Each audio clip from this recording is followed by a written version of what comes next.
Hey guys, Paul here. I thought I'd just run through top 10 tips for new builders in Super Mario Maker 2.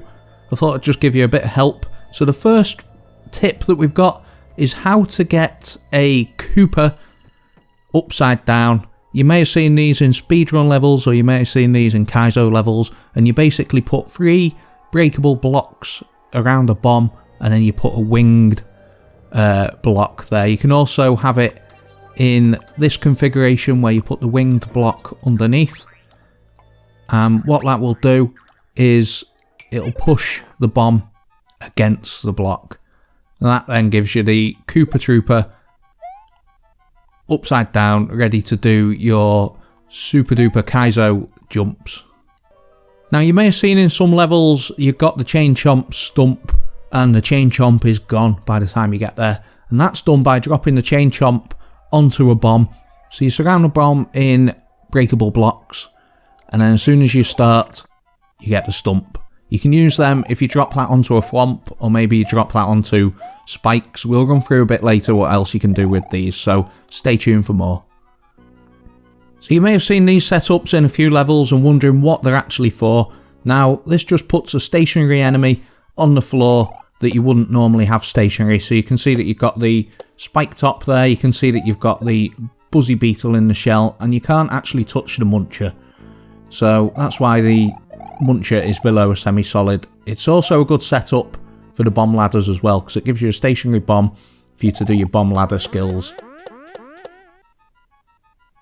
Next we've got stretch boos, and you may want to give them a key so that you make a unique boss battle. Now they can be killed with a POW and with a P-switch by dropping them on the stretch boo just before it spawns. See if you drop it there now, nothing will happen, and then the boo will spawn straight away, but if the boo's already there, you can kill it. Next up we've got this section here, and this is a setup so that you can ride on shelmets. If you go through the door, if you drop off a donut block as the cannons are firing, you can see there, if we do it again, you can see that it's timed so that you land on the shelmets. You can make a really good roller coaster level there. You can also see that they jump on note blocks, and you can make a really well designed level. The next thing that I wanted to show you is that a block with a vine in can be broken, and then it'll respawn as soon as you go through the door. Also, if the vine's moving while the block's destroyed, it'll stop producing the vine. This is a bit of a complicated one, this guys, so pay close... Oh, we just missed it. Pay close attention. You've got the shelmet there that is going back and 2 on the fire bars, and it's hitting the on and off switches. Now, if they weren't on fire bars, the shelmet would despawn, but because fire bars are global, they're on a global timer, they always exist, they never despawn. And that means that anything on the top of the fire bars doesn't despawn. So you can see that that shell is turning the blocks on and off, and we can carry on through the level, and all the blocks are turning on and off. You can see that. And we go back, and it is still there. Now there's a problem with the setup there with the cannon respawning, but we won't worry about that, that's just for demonstration. You can also see the coins, they don't despawn, but when you hit a P-switch, every single coin on the stage changes. So what will happen when we hit the P-switch, the coins will kill the shelmet, and it'll stop the timer. It'll stop the switches. Are we ready? There. You can also see that I had a coin above that cannon there, a block above that cannon, so that just fired a shelmet. Now, another cool feature is anything on tracks doesn't despawn. So the munchers and the shelmet will get picked up now by this,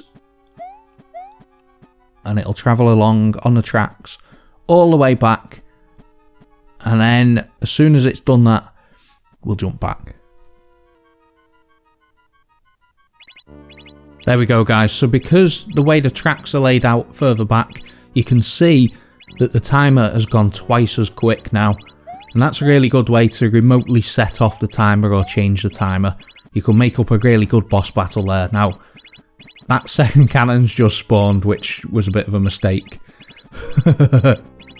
But you can see that the conveyor has dropped the muncher in the middle and it's made the gap shorter, so it's changed the timer completely. Alright guys, another cool feature is that you can ride on these. You can ride on the stumps, remember we shown you them earlier? And you can control them, you can actually drive the stumps. You can see there that we're moving it left and right. Now, I've also got a P-switch because we've got conveyors on the floor down below. You can see there. Now, this is done with a mole on the bottom followed by a big muncher. And then you've got two smaller munchers above that and they'll sit there. Two bigger munchers. And then we use the same trick there where we've got a chain chomp falling on a bomb. And we just do that 5 times so that we give ourselves 5 stumps across there. Now you can make these as big or as small as you want. You can go crazy with it and do really unique setups with this. Now, not only can we have a mole, we can have a spike top there. No, that wasn't a spike top. We can have a spike top there. Now, that will mean that when we spawn in, a spike top will walk and it'll give you a nice platforming stage. And then you can see that we had a quick section with the conveyor and then we've stopped. So maybe you've got a little boss section here or survival, and then you hit the P switch and you keep going.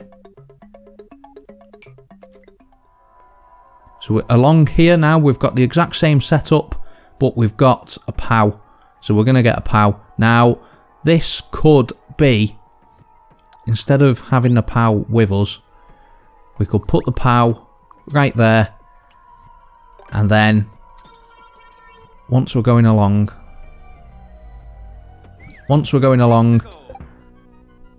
we can do some platforming over different things coming towards us. We hit the POW and it goes quicker. And the reason that goes quicker is because we've got 2 enemies stacked there that are different speeds, the red and the blue. So if we give ourselves a POW right there, and we'll stand at the bottom and watch. Now the one-way gate's there just to send it in a different direction. Now if we throw the POW, you can see the blue spike top is quicker. I'm excited to see what you guys come up with these ideas. Moving further on, for our last one, you can make a Magic Koopa stationary by putting a muncher on top. Now, the Magic Koopa RNG has changed, so it's not random. It is completely the same each time. So if I stand right here and I stand still, we'll get a spike top and a red Koopa, green Koopa. Now if we spawn in again, we'll get a spike top and we'll get a green Koopa. And again, you get a spike top, or the spikies actually, aren't they? And then a green Koopa. So you can see that the RNG has gone from Super Mario Maker 2. So there's 10 building tips for you guys. Hope you've enjoyed it. If you have, leave a like. If you've really enjoyed it, make sure you subscribe. I've been Paul Lloyd. You've been watching 10 top tips for new builders. And as always guys, take care.